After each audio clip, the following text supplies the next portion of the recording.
Oi, tudo bem? Eu sou o Paulo Mateus, sou o dono do Repositório Cristão, principal tradutor, né? No geral, meu nome aparece em quase todos os livros traduzidos. Eu resolvi gravar esse vídeo aqui porque o canal estava meio abandonado e eu acho que é importante falar um pouco de cada livro, né? Para a pessoa conhecer também um pouco, conhecer um pouco do não só do livro em si, mas do contexto onde ele foi escrito, né? E como vídeo introdutório, eu resolvi falar primeiramente sobre as lotes do Melanchthon, né? Ele não foi exatamente o primeiro livro que o Repositório Cristão traduziu, mas foi o primeiro livro que eu comecei a traduzir.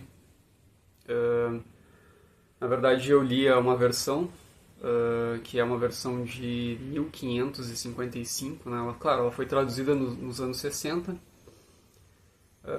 mas ela era uma versão mais acessível, ela estava em inglês, não era uma versão mais, como é que eu vou dizer, mais jovem do Melanchthon, né, que as mais traduzidas geralmente são as de 1521.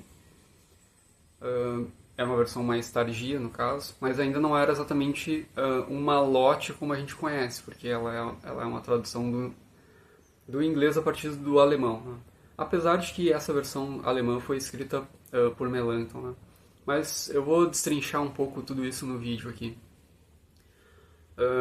Então, eu comecei a traduzir a lote porque eu tinha interesse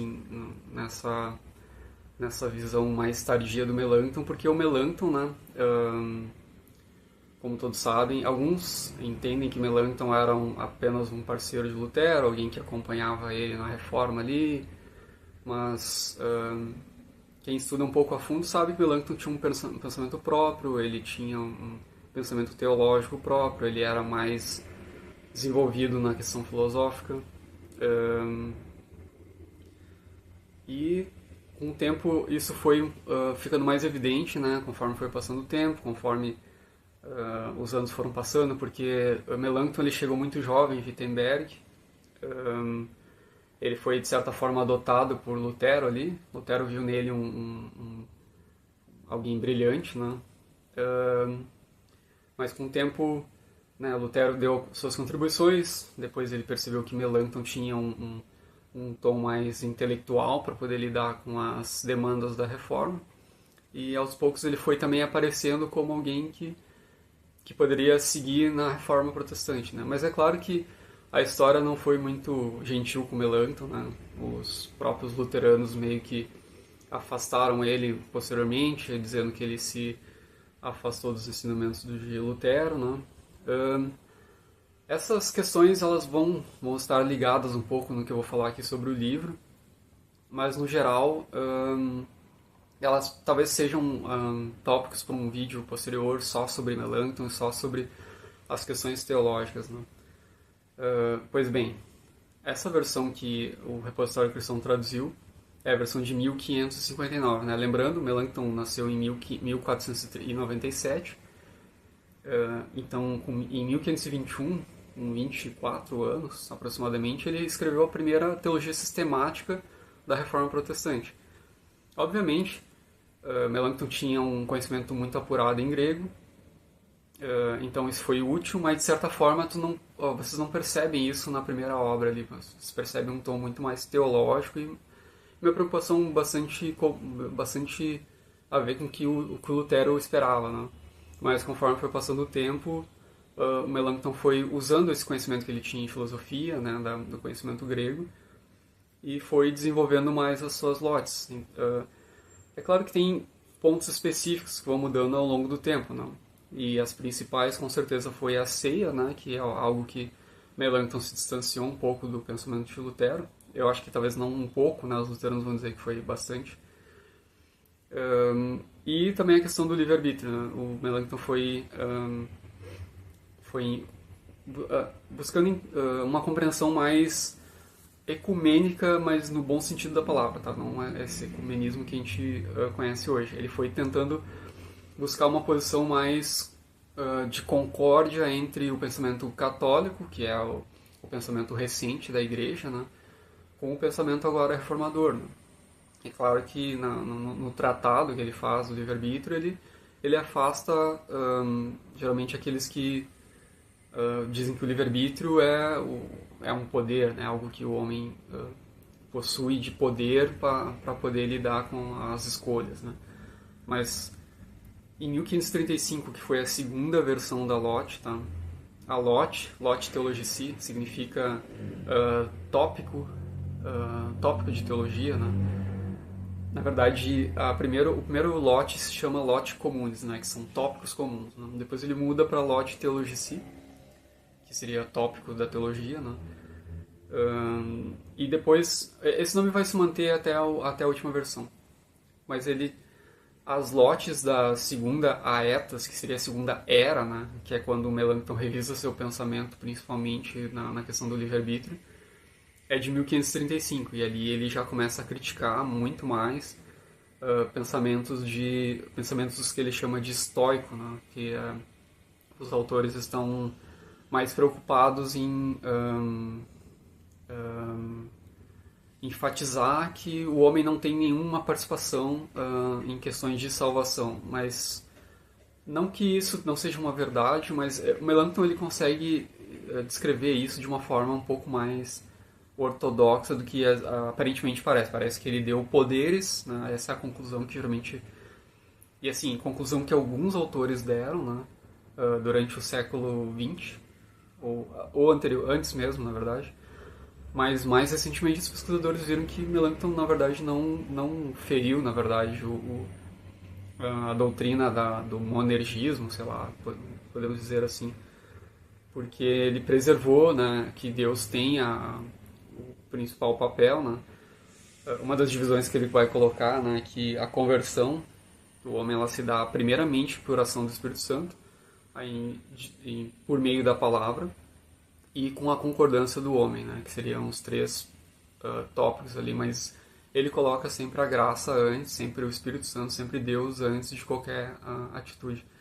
E o homem não completa isso, na verdade, né? Então, mas ao mesmo tempo ele também enfatiza que a vontade é uma coisa que ele cita bastante no texto latino, que a vontade não é ociosa, né? Ela não fica...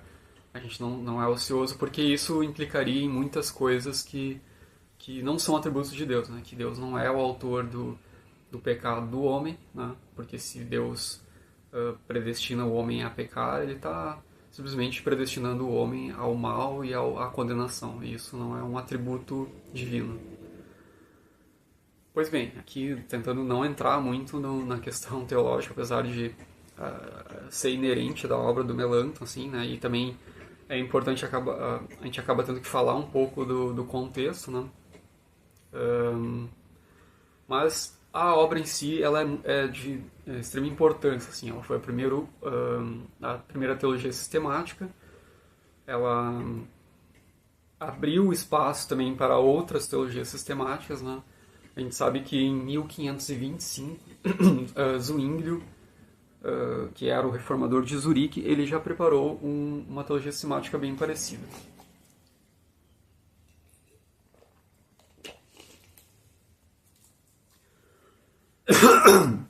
Zwinglio escreveu sobre a verdadeira e a falsa religião, né? De vera et falsa religione. E esse livro é basicamente muito parecido com o que Melanchthon faz nas lotes. Tá? A lote de Melanchthon ela é baseada nas sentenças de Pedro Lombardo, né? Que é um livro católico que foi escrito por Pedro Lombardo, que era uma forma sistemática de estudar teologia, né? Que era usada nas universidades até então, né? Depois, quando Melanchthon escreve a teologia dele, teologia, de certa forma, sistemática ali, ele inaugura um novo momento na história da igreja em si, não só do protestantismo. Tanto é verdade que o livro de Melanchthon conta-se, né, que ele foi lido muito por católicos, né? Às vezes o livro não era colocado o nome de Melanchthon, né? Era só um livro que os católicos usavam nos seminários e tal. Quando descobriram que era de Melanchthon, se dizia que eles até queimavam o livro, porque, é um herege, né, segundo os católicos. Mas só para ilustração de como é um livro importante na história do protestantismo e não somente, né? Também se diz que a rainha Elizabeth I, né, que é uma das primeiras monarcas ali protestantes, né, na linha sucessória inglesa, ela usava também as lotes do Melanchthon para estudar teologia, né? Então, enfim, é um livro que tem muito valor, não só por si mesmo, pelo livro em si, mas pela questão histórica, né? Bom, eu já falei sobre essa questão da influência, talvez possa ampliar, né? Porque em 1525 Zwingli escreveu uma teologia sistemática dele e mais adiante também Calvino escreveu já as Institutas, né? Então as Institutas também têm ela vem também para explicar a doutrina, né, da Igreja de um ponto de vista protestante e muito em função da influência também inicial do Melanchthon e da Reforma Protestante, né, que estava iniciando ali. Mais adiante, né, a gente considera que existem três eras, né? Eu já citei a primeira era das lotes, que são de 1521, a segunda, que é de 1535, que, enfim, Melanchthon muda a questão do livre-arbítrio, né? E a terceira era, que ela é praticamente a final, assim, do ponto de vista doutrinário, entre aspas, de Melanchthon, é de 1543. Essa versão que o Repositório Cristão traduziu, ela é praticamente igual à de 1543. Tá? Ela muda muito pouca coisa e não é nada estrutural. Assim, o que ela muda, na verdade, é que é acrescentado dois apêndices, na verdade, no final. E gerou uma certa controvérsia depois, porque tem algumas coisas nesses apêndices ali que na verdade já estavam presentes em 1543. Alguns luteranos acusam Melanchthon de ter mudado ainda mais a questão do livre-arbítrio depois que Lutero morreu. Lutero morreu em 1546.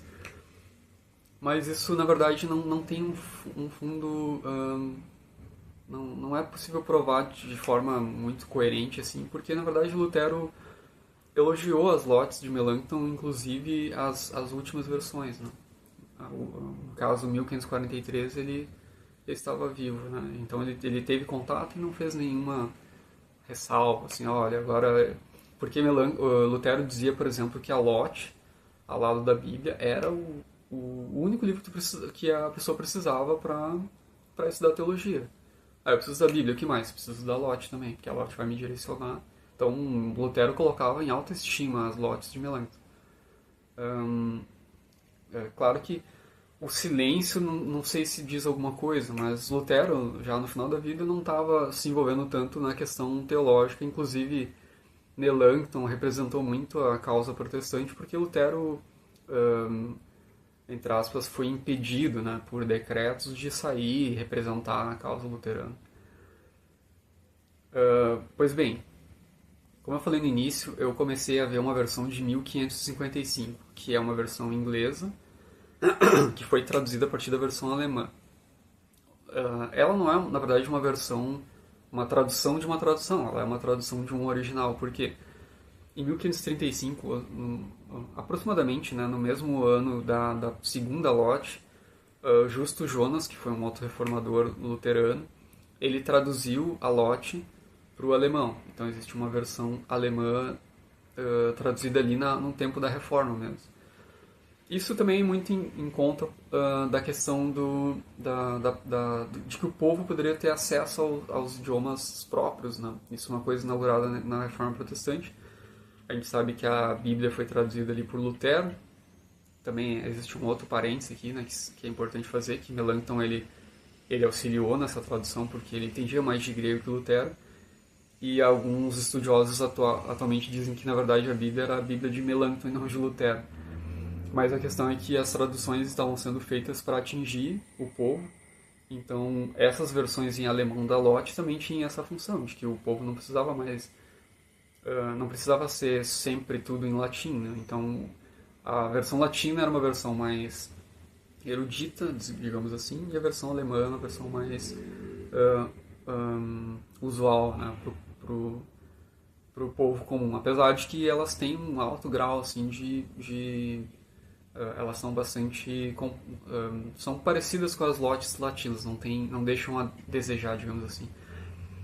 E além de Justus Jonas ter traduzido em 1535, em 1555 Melanchthon escreveu, né? Ele escreveu uma lote em alemão. Então ele próprio escreveu em alemão, não escreveu em latim, não precisou traduzir. Mas essa lote, no caso, é uma lote diferente, né? E existe até um outro nome em alemão para esse livro, mas é uma lote em todo caso, né?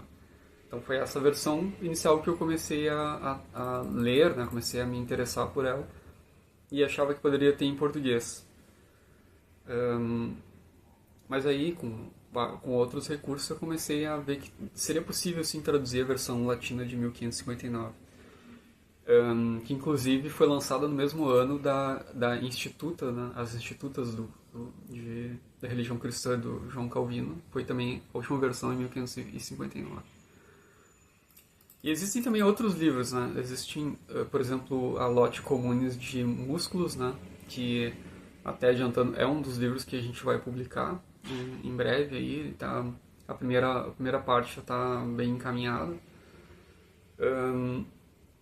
E também do Peter Vermigli, de 1576. Esse eu não sei se a gente vai traduzir, mas... Enfim, existe toda uma série de livros que foram influenciados por Melanchthon para esse início, sabe, da Reforma Protestante. Também deu origem a muitos tratados e escritos, né? Bem, falando exatamente da tradução do Repositório Cristão, para quem se interessa, né?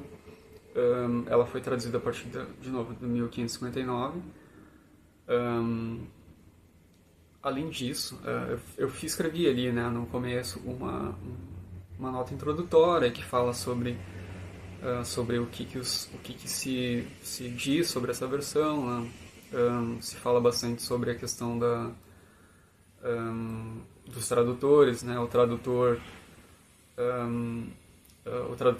de 1555, ele é metodista, né? E ele faz ali também faz uma nota introdutória sobre Melanchthon.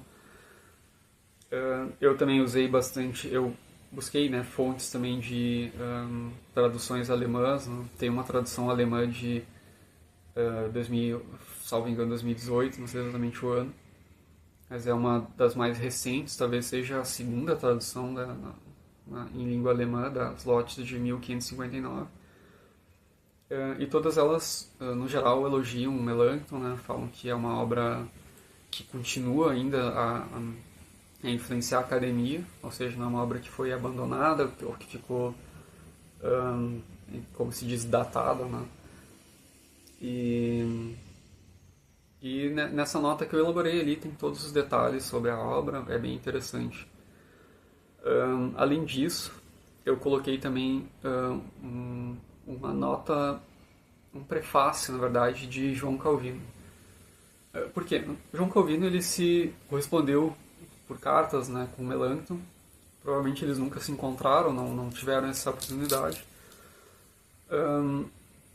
Mas João Calvino admirava bastante Melanchthon, né? Porque Melanchthon digamos que ele era um ponto de contato entre Calvino e Lutero, porque Lutero é de uma geração muito anterior, o Melanchthon é um pouco mais novo e o Calvino um pouco mais novo também. Então eles eram de gerações diferentes, mas o Melanchthon ainda era mais próximo de Calvino. E veja bem, apesar de...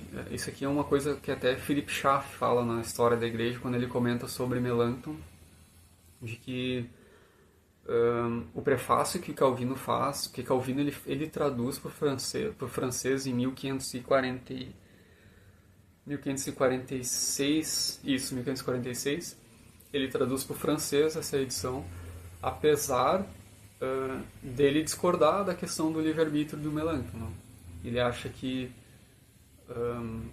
ele não concorda, de certa forma. Ele também fala que na questão da predestinação o Melanchthon ele evita entrar em controvérsia, e Calvino acaba elogiando ele por isso, porque isso daria margem a disputas, e naquela época as disputas eram desgastantes, né? A pessoa tinha que dedicar muito tempo para escrever respostas e geralmente, na maior parte das vezes, eram infrutíferas, né? Não geravam algo benéfico. Né? Então ele elogia Melanchthon por escrever pouco sobre predestinação e faz um prefácio elogioso. Ele diz, por exemplo, que esse é um livro importante para quem quer seguir no caminho da salvação. Ou seja, Calvino não diminui nem um pouco a Lott, né? Apesar de não ter a mesma opinião. O que é algo louvável, ao meu ver, assim, né? Eu acho que é algo que, na verdade, é algo que nós podemos aprender bastante com isso, né? Porque nós sabemos que há muita divisão na igreja e a igreja protestante ela é muito dividida, mas nesse momento parece que Calvino enxergou em Melanchthon, não apenas no tratado, na obra, apesar de ter discordância, enxergou nele alguém que estava ali querendo uma união da igreja, né? Alguém que não estava simplesmente criando uma igreja nova. Esse não era exatamente o pensamento de Melanchthon.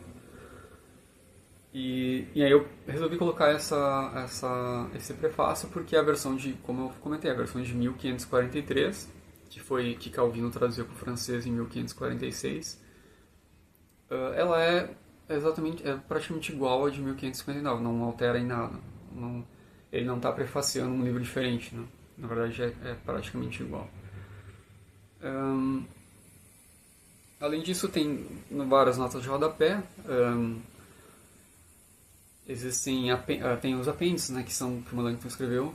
Sobre as notas de rodapé, eu tentei o máximo possível citar ali as fontes ou as citações, porque às vezes Melanchthon fala de um autor, ele não cita exatamente a página que está, porque ele cita muito Ovídio, ele cita muito escritores clássicos, e geralmente ele não cita exatamente a página, a referência, ou às vezes a que obra que se trata, né? Às vezes como disse Ovídio, ele cita uma frase e eu tenho que ir atrás do livro e tal, porque eu também não sou assim, uau, o cara que sabe de tudo.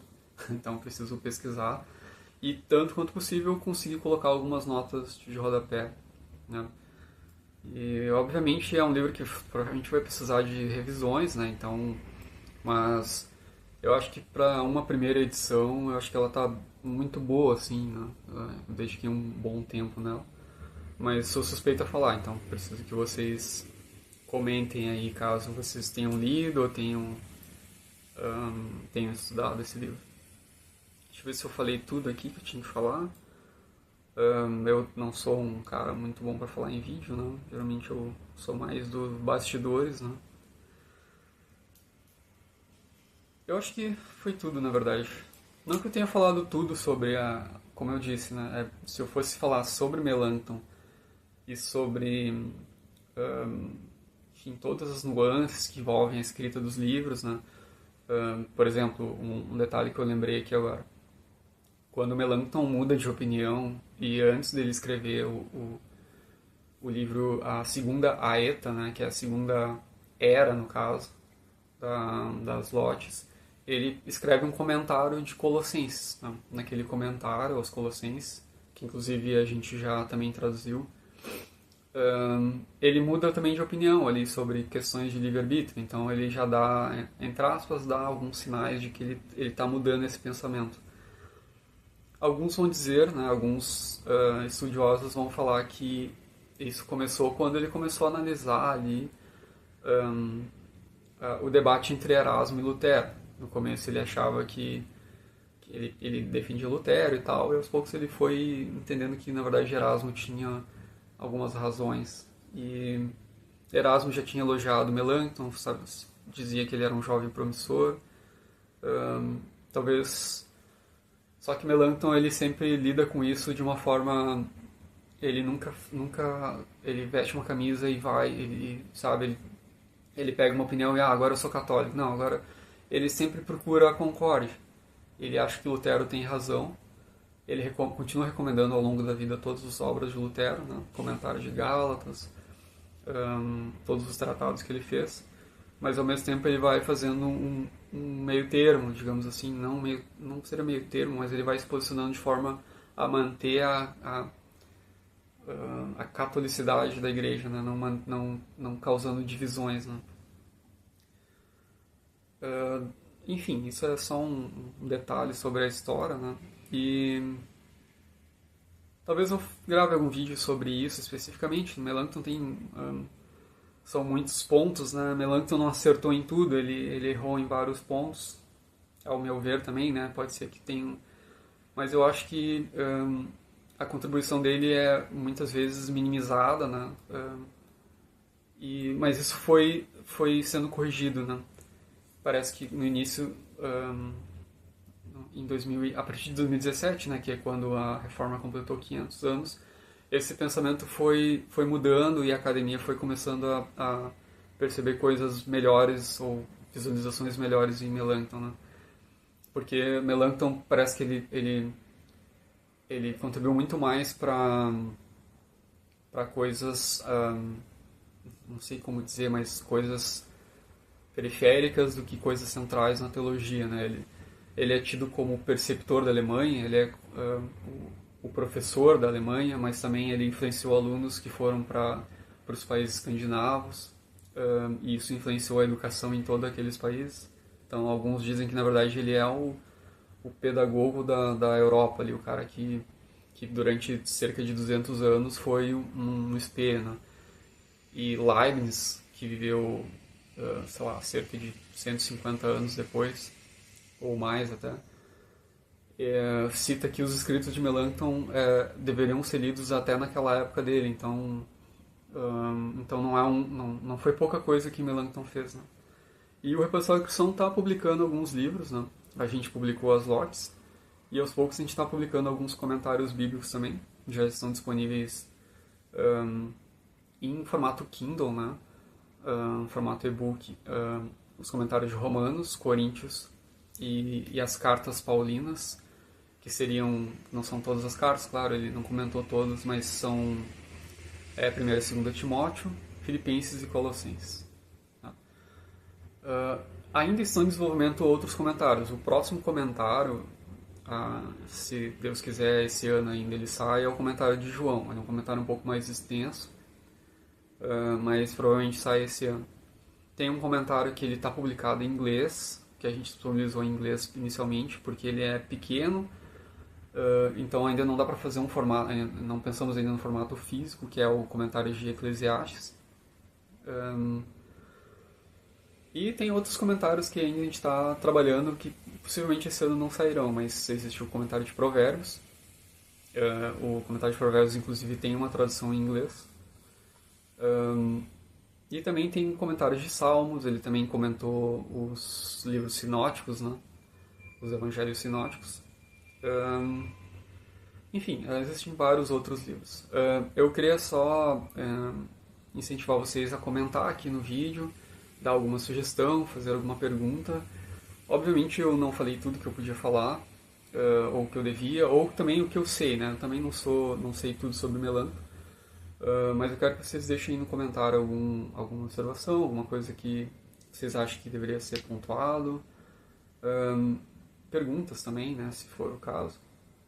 E também convido vocês a visitar o site, porque na página do Melanchthon a gente tem vários artigos gratuitos lá. Você pode ter acesso a diversos tópicos, né? Inclusive tem tópicos traduzidos da versão alemã de 1555. Então está lá de graça, né? Se você quiser. E se também quiser comprar algum livro também, eu não vou ficar bravo, vou ficar bem feliz porque vai estar ajudando o nosso trabalho, tá bem? E, enfim, se gostarem do vídeo também, curtam aí, compartilhem, se inscrevam no canal, que em breve eu vou gravar mais alguns vídeos de outras obras também, tá bem?